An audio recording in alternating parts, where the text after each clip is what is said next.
Assalamualaikum warahmatullahi wabarakatuh. Waalaikumsalam warahmatullahi wabarakatuh. Innal hamdalillah nahmaduhu wa nasta'inuhu wa nastaghfiruh wa na'udzu billahi min shururi anfusina wa min sayyiati a'malina. May yahdihillahu fala mudilla lahu wa may yudlil fala hadiya lahu. Asyhadu an la ilaha illallah wahdahu la syarika lah wa asyhadu anna Muhammadan abduhu wa rasuluhu la nabiyya ba'dahu. Allahumma shalli wa sallim wa barik ala nabiyyina Muhammadin wa alihi wa ashabihi wa man tabi'ahum bi ihsan ila yaumiddin, amma ba'd. Ayyuhal hadirun, bapak-bapak dan saudara-saudara yang dirahmati Allah Subhanahu wa taala. Alhamdulillah pada malam hari ini kita bisa berwajah dalam kondisi yang sehat wal afiat. Mudah-mudahan kita senantiasa jaga oleh Allah Subhanahu wa taala. Amin. Salawat dan salam semoga tetap tercurah pada Nabi kita Muhammad sallallahu alaihi wasallam beserta keluarga dan para sahabat-sahabatnya yang telah menyampaikan kepada kita risalah Islam sehingga kita sampai detik ini bisa menikmati nikmat Islam. Dan nikmat Islam ini merupakan nikmat yang tidak hanya di dunia selesai, tapi sampai dengan di akhirat kita akan merasakan nikmatnya Islam. Bapak-bapak dan saudara-saudara yang dirahmati Allah Subhanahu wa taala, kita tentu tahu sebagai laki-laki ya, senantiasa melaksanakan sholat Jumat. Dan di dalam sholat Jumat pasti hampir kebanyakan para khatib menyampaikan ayat tentang ini. Allah Subhanahu wa taala berfirman, "Ya ayyuhalladzina amanu taqullaha haqqa tuqatih wa la tamutunna illa wa antum muslimun." Ya, semua ya, hampir semua ya, semua Wasiat takwa. nah, wasiat takwa. Rukun sih ya. Hanya saja kadang-kadang kita kurang memperhatikan makna dari ayat itu. Kalau kita perhatikan ayat tersebut mempunyai dua muatan. Muatan yang pertama adalah perintah kepada kita. Allah perintah kita agar bertakwa pada Allah dengan sebenar-benar takwa. Ya. Menjaga diri kita agar jangan sampai kita terjerumus pada lembah kehancuran, yakni dengan mengerjakan apa yang Allah perintahkan dan menjauhi apa yang Allah larang. Dan itu wajar untuk kita lakukan, mengingat kita adalah hamba-hamba Allah. Kita adalah pengabdi Allah. Maka sebagai pengabdi Allah tentu ya, sebagai pengabdi Allah ketika ada perintah Allah, jawabannya kita adalah sami'na wa ata'na. Kita dengar dan kita lakukan. Nah, muatan yang kedua yaitu muatan larangan. Apa?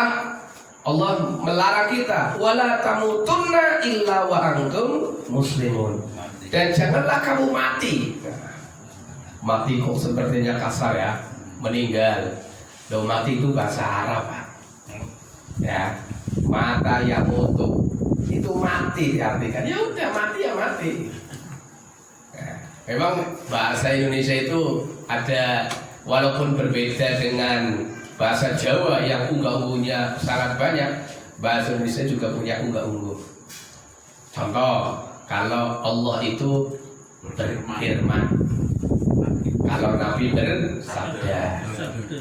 Kalau bahasa Arab tidak ada, Pak. Dalam bahasa Arab ya berfirman ya qala. Ya, qala Allah berkata. Qala Nabi, Rasulullah Nabi berkata. Ya udah qala. Wa kadzalika mengenai mati ya Nabi mati. Ya. Dalam Al-Qur'an kan Allah menyatakan wa ma Muhammadun illa rasul qad khalat min qablihir rusul afain mata, ya kan? Muhammad itu tidak lain adalah seorang rasul dan telah lewat sebelumnya para utusan-utusan yang lain. maka jika dia mati, oh kan mata. Jadi ini ya, kembali lagi pada muatan yang kedua tadi apa? Wala tamutunna illa wa antum muslimun. Dan janganlah kalian mati kecuali mati dalam keadaan muslim Islam. Nah ini kadang-kadang kita itu tidak, ya mungkin karena kita ini dilahirkan oleh Allah dari rahim seorang muslimah, kita mah tenang-tenang saja. Kita enjoy saja, kita puas dengan apa? Keislaman kita secara keturunan. Kecuali di antara kita ada yang asalnya non muslim masuk Islam, ya. Ini memang benar-benar muhtadin, orang-orang yang mendapatkan petunjuk. Karena apa?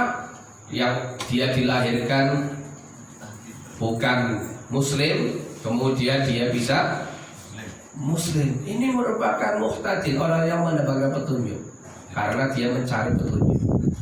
Sedangkan kebanyakan kita kan ya itu tadi.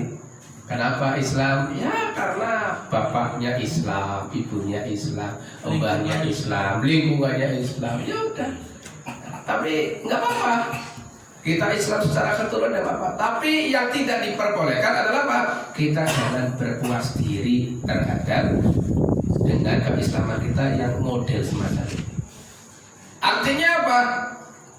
Artinya kita harus mencari kebenaran Islam. Karena agama pada hakikatnya, pada dasarnya agama itu pilihan, Pak. Agama itu pilihan, bukan asal jadi, bukan. Dulu ada orang yang mengatakan saya terpaksa beragama Islam karena orang tua saya Islam. Ini tandanya nggak tahu bahwasanya apa? Islam itu pilihan. Nah, yang baru-baru ya, mengatakan padahal dia notabene katanya Islam, Muslim. KTP-nya tertulis agama Islam, tapi kok sampai bilang, oh apa itu Islam? Agama pendatang, arogan.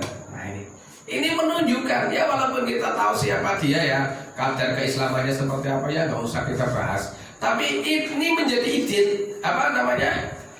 Menjadi apa? Identifikasi. Bukan, menjadi indikasi bahwa ya itulah mayoritas orang Islam di Indonesia itu seperti itu, mayoritas ya. Artinya apa? Dia Islam itu karena ya sudah cukup mencukupkan diri Islam sebagai Islam keturunan. Jadi pemahaman tentang Islam itu sangat jangkau gitu ya. Dan Muslim yang semacam ini, orang Islam semacam ini sebenarnya Muslimnya keislamannya itu tidak mantap, tidak menancap, mudah sekali terombang-ambing. Sampai ada orang mengatakan, ya si orang Islam yang namanya Islam ya orang yang melakukan sholat. Karena apa? Dilihat dari Islam, nama Islam, I itu Isya, S subuh, L duhur, maksudnya zuhur, A asar, Mim maghrib. Jadi yang namanya Islam ya udah cukup melaksanakan sholat 5 waktu selesai.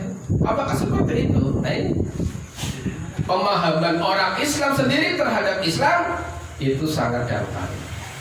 Padahal kalau kita lihat salah satu di dalam kitab, ada kitab namanya Al-Usulus Salasa yang ditulis oleh Syekh Muhammad bin Abdul Wahab ya, itu mengatakan bahwasanya apa? Ada 3 ilmu yang harus setiap orang mengetahui. Yang pertama, ma'rifatullah, mengenal Allah. Yang kedua, ma'rifatun nabi, mengenal nabi. Dan yang ketiga adalah ma'rifatul dinil Islam, mengenal agama Islam. Min adillatiha, dari dalil-dalilnya. Nah ini baik, jadi ini sekitar saja ya. Ini namanya thaqafah atau wawasan, thaqafah Islamiyah, wawasan keislaman, agar kita ya sedikit paham. Kita ngaji, kita belajar sedikit banyak kita paham tentang Islam. Kalau kita lihat Islam ya, Dari sumbernya, yakni dari Al-Quran dan Sunnah, akan kita dapati. Yang pertama, Islam itu adalah agama asli manusia. Nah, Islam itu agama asli manusia. Di dalam surat Ar-Rum, surat yang ke-30, ayatnya sama 30 juga, Allah menyatakan, fa'aqim wajhaka lid-dini hanifa fitratallahi allati fataran nasa 'alaiha la tabdila li khalqillah walakinna aktsaran nasi la ya'lamun. Fa'aqim wajhaka, dan hadapkanlah wajahmu lidini, kepada agama ini, hanifan, dengan lurus. Ini perintah Allah, Pak. Ini perintah Allah agar apa? Agar kita itu menghadapkan wajahnya, ya. Artinya menghadapkan wajahnya kepada agama ini dengan lurus, istiqomah, komitmen dalam agama Allah. Allah sebutkan agama Allah itu apa? Millatan, apa? Fitrat Allah, agama fitrah. Ikutilah agama fitrah Allah ini, allati fataran nasa 'alaiha, yang Allah ciptakan manusia berdasarkan agama fitrah ini, agama Islam ini. Ini, jadi agama Islam itu bukan agama pendatang. Agama Islam itu adalah agama asli manusia. Allah ciptakan manusia itu langsung Islam. Rasulullah SAW mengatakan, ma min mauludin illa yuladu alal fitrah. Tidak ada bayi yang dilahirkan kecuali dia dilahirkan dalam keadaan fitrah muslim. Loh, kok dia ada yang beragama lain selain muslim, selain Islam, gimana? Rasulullah mengatakan fa'abawahu, maka bapak ibunya yang menjadikan menyimpang, yuhawidanihi, menjadikan Yahudi, au yunasirani, atau menyimpang jadi Nasrani, au yumajisani, atau menyimpang jadi Majusi. Nah, jadi orang itu menyimpang beragamanya bukan Islam karena apa? Ikut-ikutan orang tua. Ini ya. Kemudian kalau kita lihat lagi di dalam Al-Quran surat Al-Hajj yang kedua ini, di dalam Al-Quran surat Al-Hajj ayat 78. Surat Al-Hajj itu surat yang ke-22, Pak. Ya, Bapak dengan lihat surat Al-Hajj, ya. Surat yang ke-22. Ayatnya ayat terakhir, Pak. Bapak dengan tinggalin, ya. Al-Hajj, ya. Surat yang ke-22. Surat yang ke-22, urutan yang ke-22. Ayatnya ayat terakhir, yaitu ayat yang ke-78. Nah, ini. Di situ Allah juga perintah, wajahidu fillahi haqqa jihadi, dan berjihadlah kamu dalam Allah, ai fi dinillah, dalam agama Allah. Haqqa jihadi, dengan sebenar-benar jihad. Hanya saja kalau panjenengan lihat terjemahannya, fillahi ai fisabilillah, betul ya? Fillahi, di jalan Allah. Kalau saya mengartikan enggak, bukan sabil, tapi din, agama. Kenapa? Karena ayat ini membahas tentang agama Allah. Nanti Allah akan menyebut nama ad-din dalam ayat ini. Ya. Jadi saya terjemahkan, ya, ini terjemahan saya. Ya, saya punya alasan, saya punya argumentasi. Itu tadi saya sampaikan. Ayat ini bukan ayat tentang jihad, jalan, ya. Jihad di jalan Allah, tapi apa? Jihad dalam agama Allah. Artinya komitmen, konsisten, istiqomah dalam agama Allah. Wajahidu fillahi haqqa jihadi, dan berjihadlah kamu dalam agama Allah dengan sebenar-benar jihad. Artinya apa? Konsisten, Pak.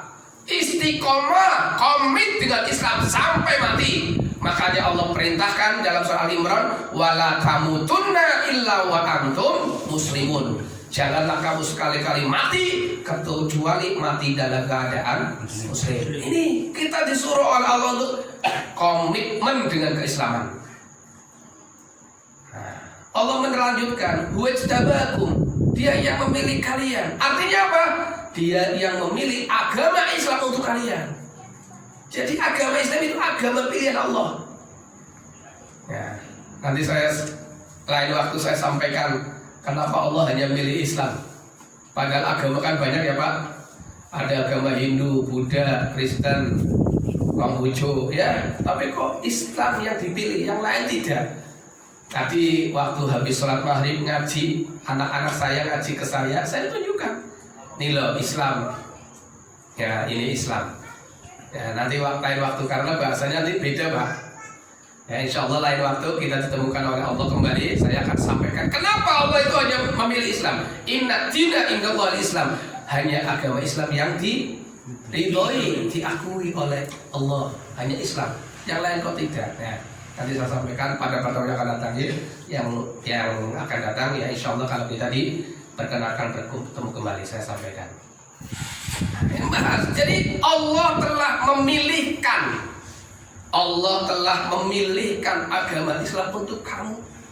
Ini sesuai dengan yang diwasiatkan oleh Nabi Ibrahim alaihissalam. Di dalam surat Al-Baqarah, Nabi Ibrahim itu memberikan wasiat kepada anak-anaknya. Apa?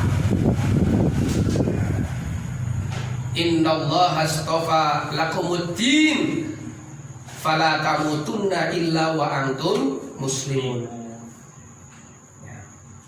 Dan sungguh Allah telah memilihkan buat kalian agama ini untuk kalian. Dan janganlah kau mati kecuali mati dalam keadaan Islam. Beda lagi wasiatnya Nabi Yakub alaihissalam. Kalau wasiatnya Nabi Yakub alaihissalam itu apa? Esensi daripada agama Islam. Metodenya dengan cara bertanya lagi. Apa? Pertanyaannya, ma ta'buduna min ba'di. Wahai anak-anakku, ya bunayya, ya baniya, ya. Hai anak-anakku, ma ta'buduna min ba'di. Apa yang akan kamu sembah setelah aku meninggal, sepeninggalku? Apa? Ini esensi Pak. Esensi daripada agama Islam apa? Mengabdi hanya pada Allah saja. Nah, ya. Jadi wajtabakum saya pahami adalah Allah yang memilih buat kalian dinul Islam, agama Islam. Nah ini baru Allah menyatakan ini menyebut nama din. Wa ma ja'ala 'alaikum fid dini min haraj. Dan tidaklah Allah menjadikan atas kalian fid dini dalam agama ini min haraj beban. Jadi agama Islam itu tidak membebani Pak. Ya. Agama Islam itu sederhana. Agama Islam itu mudah. Allah menegaskan yuridullahu bikumul yusra wala yuridu bikumul usra. Allah menghendaki bagi kalian kemudahan, tidak menghendaki bagi kalian kesukaran. Hanya saja itu tadi Allah manusianya sendiri yang membeban-bebankan dirinya sendiri. Ya, ini tadi saya sampaikan sekilas tentang ibadah haji ya. Ada nggak tuntunan orang mau ibadah haji harus mengundang orang-orang, ya, mengumpulkan. Nah, nggak ada. Tapi karena sudah menjadi tradisi, seakan-akan kalau ada orang berangkat haji tidak mengundang tetangga dan lain sebagainya, ya, dan lain-lain, maka sepertinya suatu keanehan. Awas, ya ternyata kita bisa terjebak kepada kebid'ahan. Awas, hati-hati. Kita memerangi bid'ah di satu sisi, tapi kita bikin bid'ah baru. Semoga pada kali ada yang mau haji lagi dikasih kesempatan Allah untuk haji, wis orang usah undang-undang. Gimana? Ya. Ini kenapa? Wa ma ja'ala 'alaikum fid dini min haraj. Allah tidak menjadikan atas kalian dalam agama ini min haraj. Terkadang kesalahan dari Ustaz. Ya, modelnya apa yang membuat Rohmani ya. Rohmani itu menjadwalkan si A tanggal berapa itu biar mereka secara itu muter model Walimatul Safar. Itu di Rohmani seperti itu. Ini salah siapa ya? Kembalilah ila tanaza'tum fi syai'in faruddu ila Allah war Rasul. Udah itu aja. Ya pasti sesuatu yang diadakan pasti akan dimanfaatkan oleh orang-orang tertentu. Ya dimanfaatkan salah. Ya. Makanya kita dalam berislam kan standarnya jelas, Al-Quran dan Sunnah. Teks, tulisan, peninggalan Nabi Muhammad SAW yang disampaikan oleh para sahabat, disampaikan oleh ulama-ulama yang adil, qaiman bil qisti, sampai dengan kita. Sampai Rasulullah menyatakan, taraktu fikum amroini, aku telah tinggalkan buat kalian 2 hal. Kamu tidak akan tersesat selagi berpegang pada keduanya. Standar kebenaran dalam beragama itu Al-Quran dan Sunnah, bukan ustadz, bukan kiai. Apa itu ustadz kiai? Ustadz kiai itu, ulama itu adalah warasatul anbiya, pewaris para nabi. Apa tugasnya? Sama seperti nabi, yaitu menyampaikan dan berdakwah, menyampaikan ayat-ayat Allah, berdakwah kepada Allah. Ingat, berdakwah itu loh, berdakwah itu ilallah, Pak. Ya, jadi berdakwah itu apa sih, Pak? Kalau tabligh menyampaikan, ya. Kalau dakwah itu apa? Menarik, mengajak orang lain, Nah, tapi ingat, banyak orang keliru ngerti ini berdakwah, tapi nggak taunya berdakwah mengajak orang lain agar ikuti dirinya, itu salah. Hak, salah khotob. Yang benar apa? Dakwah ilallah. Lihat, ud'u ila sabili rabbik, ajaklah orang-orang, bukan ke dirinya sendiri, bukan, tapi ila sabili rabbik, kepada jalan Rabbmu. Jadi ngajak orang itu bukan ngajak untuk mengikuti dirinya. Hai jamaah, ikutilah aku. Enggak. Itu bukan ulama yang qaiman bil qisti, itu bukan. Ya, nih, monggo kita renungkan lagi tentang keberagamaan kita. Beragamanya kita itu standarnya apa? Jadi mubaligh, ya, ustadz, kiai, ulama itu penyampai ayat-ayat Allah, penyampai sunnah Rasul, mengajak jamaahnya, mengajak manusia ke jalan Allah, bukan mengajak manusia, mengajak jamaahnya untuk ikuti dirinya. Kalau untuk ikuti dirinya itu, maaf, termasuk tauhid. Ya, jadi kalau ada kiai, ada ustadz, ya, itu mengajak jamaahnya agar ikuti dirinya, itu mohon maaf, itu tauhid. Hanya ambil saja ustadz, ambilnya kiai. Ya, monggo silakan. Ini Pak, ya, kembali lagi. Jadi Islam itu Allah nyatakan apa? Tidak memberatkan.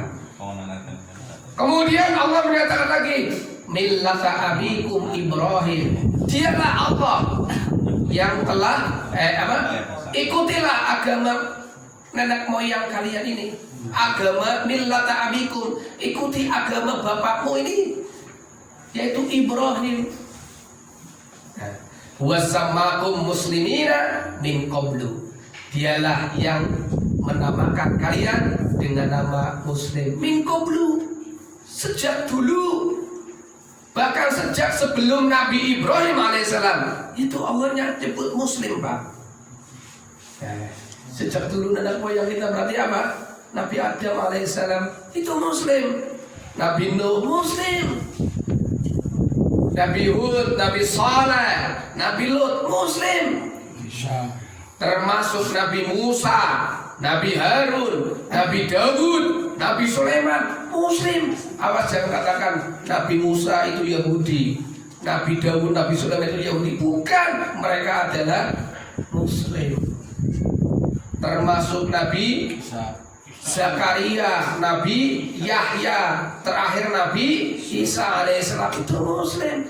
Jangan katakan Nabi Isa itu Nasrani, keliru, Pak. Muslim, Pak. Nih, ya. Ini Allah Subhanahu wa taala beritahu, oh, jadi Muslim. Agama Islam itu agama nenek moyang manusia.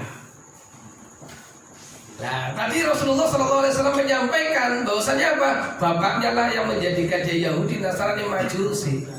Sejak kapan? Oh ini gimana ya? Sejak kapan sebenarnya? Kok kalau Nabi Adam Muslim, kok bisa banyak agama itu? Sejak kapan? Sejak kapan adanya banyak agama itu? Padahal kan katanya Nabi Adam Muslim, Islam, Nabi Idris Islam, Nuh Islam dan sebagainya. Kok jadi banyak? Nah ini, mari kita telusuri lebih jauh. Ini thaqafah ya Pak ya, wawasan keislaman. Bapak-bapak, ibu, bapak-bapak dan saudara-saudara yang dirahmati Allah Subhanahu wa taala, ini sampai jam berapa ini? Sampai jam 10. Kok lama ya? Ini selesai. Allahu Akbar. Bapak, yo saya ya kita ngaji ya berkali-kali, kita udah lama ya bertahun-tahun. Umpamanya ditanya, Pak, sejak kapan adanya kesyirikan, Pak? Nah, dulu waktu sekolah kita kan diajari di sekolah ya bahwa agama nenek moyang kita adalah apa Pak? Animisme dan dinamisme. Jadi agama asli manusia nenek moyang itu animisme, dinamisme, betul tidak? Ternyata tidak Pak, salah. Agama asli nenek moyang adalah Islam. Lalu animisme itu apa? Kepercayaan kepada animisme. Itu roh, kepercayaan kepada roh-roh. Nah, maka dulu kan orang tua kita nih, mungkin sekarang juga masih ada walaupun sambil sembunyi-sembunyi. Kalau malam-malam Jumat tertentu itu di kamarnya ada ceplik, ada apa namanya? Ada pisang, ada kopi pahit, kopi manis, terus tidak lupa yang namanya bakar kemenyan dan sebagainya. Kalau ditanya kenapa melakukan seperti ini, keroin baik kontekan gitu, pengen medan gitu. Jadi dulu kesenangannya ini apa kopi pahit. Aslinya ngusir nyamuk. Itu sih alasan. Ngusir nyamuknya pakainya apa? Pakainya obat nyamuk. Ya, jadi oke, yuk kita tunjukkan kenapa itu hanya alasan ngusir nyamuk. Saya itu pernah di daerah Gondan, Pak. Dan di situ banyak sekali kandang-kandang sapi. Hampir semua penduduknya itu punya sapi. Dan ada saat-saat tertentu, biasanya musim hujan Pak. Musim hujan itu nyamuknya itu banyak sekali kalau musim hujan. Dan mengganggu sapi-sapi. Sapinya itu terganggu Pak. Gara-gara banyak, saking banyaknya nyamuk. Bagaimana cara ngusirnya Pak? Cara ngusirnya yaitu dengan membakar jerami atau membakar gabah. Cara mengusir nyamuk asli Pak. Tapi yang pamannya namanya duduk mengusir nyamuk, wangi-wangi, dan wangi-wangi itu menyengat Pak. Ayo.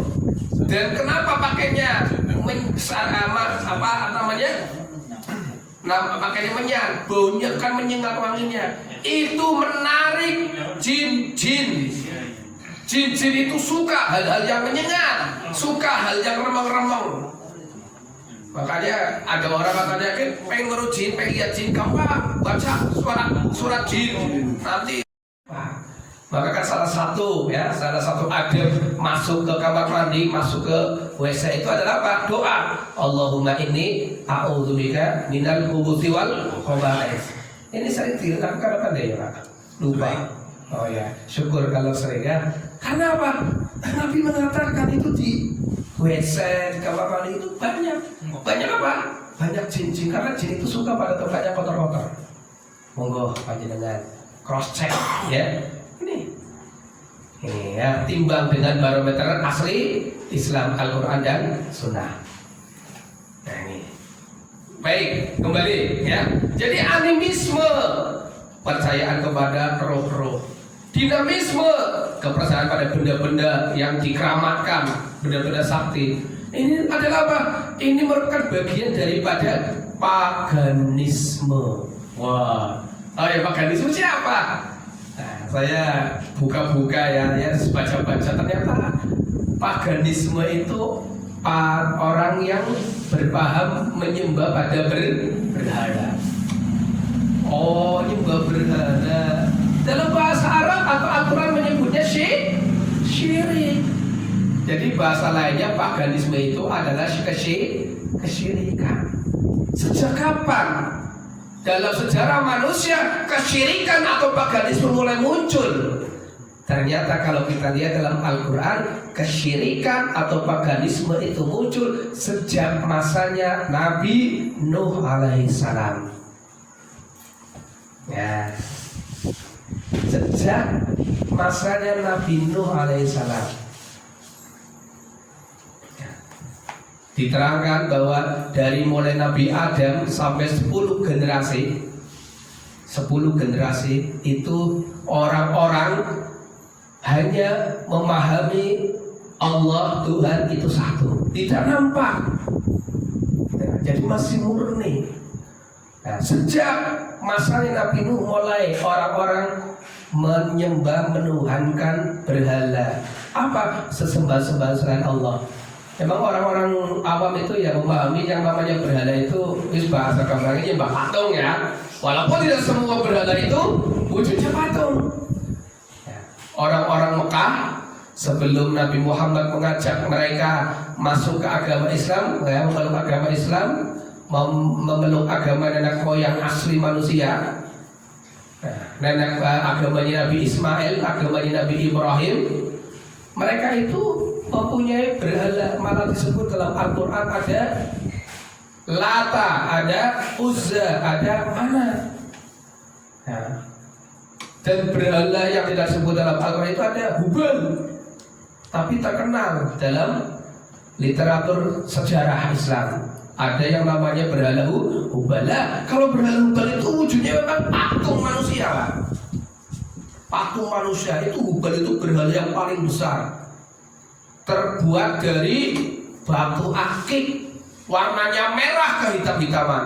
Bisa bayangkan, jogroknya seperti manusia, sosok manusia, ya, besar dari batu akik. Berarti batu akiknya besar ya Pak. Nah, kalau di sini batu akiknya kecil-kecil untuk kali-kali, ya, itu besar, nggak main-main. Itu berhala yang namanya berhala Hubal, ditempatkan di dalam Ka'bah. Dan ketika itu ada salah satu tangannya putus, diganti tangannya dengan apa? Emas. Apa gak hebat kan? Itu berhala namanya berhala Hubal. Ada lagi berhala yang namanya berhala Lata. Ya, berhala Lata itu wujudnya apa Pak? Segi empat Pak, batu segi empat.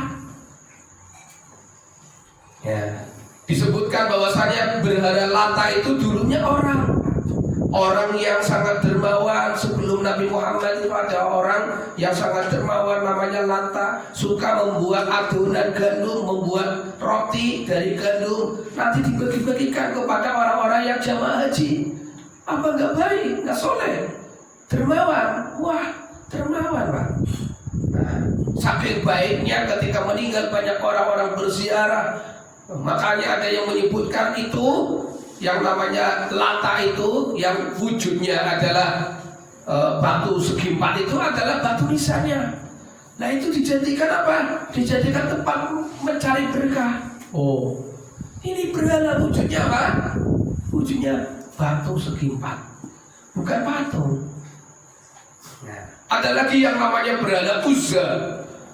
Berhala Uzza itu wujudnya aneh lagi, unik lagi. Kita lihat, kita tahu bahwa ketika Rasulullah SAW bisa membebaskan kota Mekah dari kesyirikan, menaklukkan orang-orang musyrik di kota Mekah atau kita kenal dengan istilah Fathul Mekah, Rasulullah SAW mengutus Khalid bin Walid untuk menghancurkan berhala Uzza. Nah, didatangi, ternyata berhala Uzza itu wujudnya apa yang tidak oleh Khalid bin Walid? Pohon Pak. Pohon yang ada di lembah Nahlah. Dikasih apa? Dikasih kelambu. Ada penjaganya. Orang-orang pada keliling minta berkah di situ. Oleh Khalid bin Walid yang pohon itu ditebang. Wah, orang yang pada mengelilingi menjerit, takut, kualat. Wih, berani sekali. Ini sesembahan, ini keramat, ini pohon keramat. Udah nggak peduli Khalid bin Walid, tebang selesai, lapor Rasulullah. Ya Rasulullah, saya sudah menghancurkan berhala Uzza. Kata Rasulullah, belum. Datangi lagi ke tempat itu. Datangi yang kedua. Ternyata apa Pak? Di bekas tumbangan pohon tersebut ada seorang wanita. Ya, wanita berkulit hitam telanjang. Jangan tanya, masih muda apa enggak? Jangan tanya ya. Yang jelas apa? Wanita telanjang. Tuh, ini saya sebut telanjang dulu ya Pak ya. Wanita telanjang berkulit hitam sedang menabur-naburkan tebu di atas kepalanya. Wah, Khalid bin Walid langsung saja menusuk perempuan itu. Mati, selesai. Yang lain menjerit gak urusan, lapor Rasulullah. Ya Rasulullah, saya sudah membunuh berhala Uzza. Oh ya, kamu sudah membunuh berhala Uzza. Jadi kira-kira berhala Uzza apa Pak? Wujudnya Pak? Wanita telanjang apa pohon? Ya udahlah, itu lah pokoknya lah. Ya, jadi yang namanya berhala itu bukan hanya patung Pak. Jadi berhala itu apa saja yang disembah selain Allah itu namanya berhala. Ya, itu ya. Jadi mungkin kalau di kita sekarang ya ada orang yang mengeramatkan pohon palem karena pohon palem ini menjadi tempat meninggalnya seorang ustadz gitu. Ada batu besar, dulu katanya batu besar ini tempat petilasannya Raja Siliwangi dan sebagainya. Ini apa? Diminta-minta berkahnya. Awas berhala. Nah ini. Jadi sejak Nabi Nuh lah, masanya Nabi Nuh, orang-orang itu melakukan paganisme, melakukan kesyirikan. Jadi sebenarnya kesyirikan itu hal yang baru dalam sejarah manusia, Pak. Bukan hal lama, hal baru. Nah ini. Dan ketika banjir bandang Pak, disebutkan dalam Al-Quran ya, berhala-berhala atau sesembahan-sembahan selain Allah itu wujudnya patung tersebut dalam Al-Quran. Namanya ada 5, ya, ada 5. Namanya adalah Wad, Suwa, Ya'ub, Yahus, Nasr. Dan ini tercantum dalam Al-Quran di dalam surat Nuh ayat ke-23. Namanya disebut Al-Quran Wad, Suwa, Yahus, Ya'ub, dan Nasr. Siapa patung ini? Ini adalah patung orang-orang soleh. Ya, ketika 5 orang soleh ini, pemuka agama, orang yang sangat baik hati, dermawan, ketika meninggal dibikinkan monumen wujudnya patung untuk mengenang asalnya, ya, untuk mengenang kebaikannya, untuk memberikan semangat dalam berbuat kebaikan, beribadah pada Allah. Tapi ganti generasi tidak hanya sekedar pengingat, ya, monumen pengingat, tapi lama kelamaan dijadikan sesembahan, dibikin sajian, dibuatkan ritual dan sebagainya. Ini Pak, mulainya dari situ yang namanya paganisme. Dan ini hampir semua nabi itu pasti lamanya paganisme Pak. Ya. Pada waktu zamannya Nabi Ibrahim pun sama Pak. Ya. Malah bapaknya Nabi Ibrahim itu adalah apa? Produsen berhala. Ya jelas paganisme tulen.